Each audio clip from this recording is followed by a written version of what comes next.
What if the performer who first appeared as a toddler in commercials grew into one of the most rigorously private and intellectually driven figures in Hollywood history?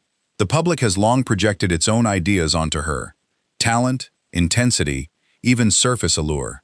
Yet the real story belongs to someone who consistently chose substance over spectacle, privacy over performance, and strength of character over easy celebrity. That woman is Jodie Foster. Born Alicia Christian Foster in Los Angeles in 1962, she began working almost as soon as she could walk. Her mother, Brandy, raised her and her siblings after the parents' marriage ended before her birth. By age 3, she was appearing in commercials, including the famous Coppertone campaign. Television roles followed quickly. What looked like precocious success was also a working childhood that demanded discipline far beyond her years. She balanced sets with rigorous schooling, eventually becoming fluent in French, and later earning a degree from Yale. Her breakthrough arrived with startling force. At 12, she played the child prostitute Iris in Martin Scorsese's Taxi Driver. The performance earned her an Academy Award nomination at 14. Rare recognition for someone so young in such a dark role. Admiration deepened as she continued choosing complex characters. By the late 1980s and early 1990s, she delivered two of the defining performances of her generation: Sarah Tobias in The Accused and FBI trainee Clarice Starling in The Silence of the Lambs. Both earned her Best Actress Oscars. She had become a star not through glamour alone, but through precision, intelligence, and emotional courage. Yet the same visibility that brought acclaim also brought danger. While she was a student at Yale, a man named John Hinckley Jr. developed a dangerous obsession with her. In 1981, he attempted to assassinate President Ronald Reagan, later claiming he did it to impress her. The event forced her into intense security and public scrutiny at a formative age.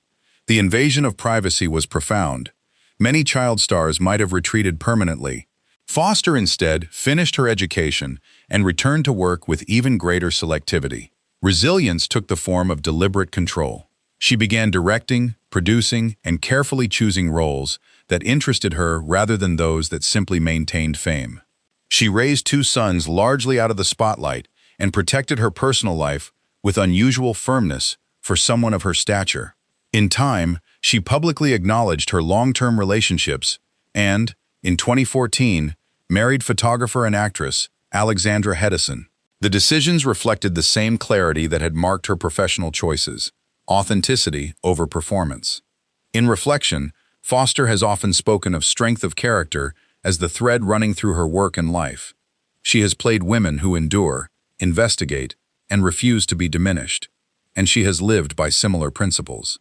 Later projects, including Naiad and the Emmy-winning season of True Detective, Night Country, showed an actress still willing to take risks and still capable of commanding attention without needing to court it. She has received lifetime honors, yet she continues working on her own terms. Jodie Foster's story is not one of sudden transformation or public reinvention.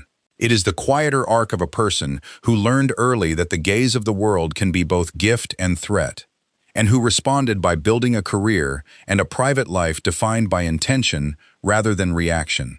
From the toddler in commercials to the two-time Oscar winner and respected director, she demonstrates that lasting presence comes from protecting one's own mind and values. In an industry that still measures women by surface first, her example offers something rarer: the hope that intellect, privacy, and quiet strength can still define a life. What might we gain by choosing substance when the world keeps offering only the image?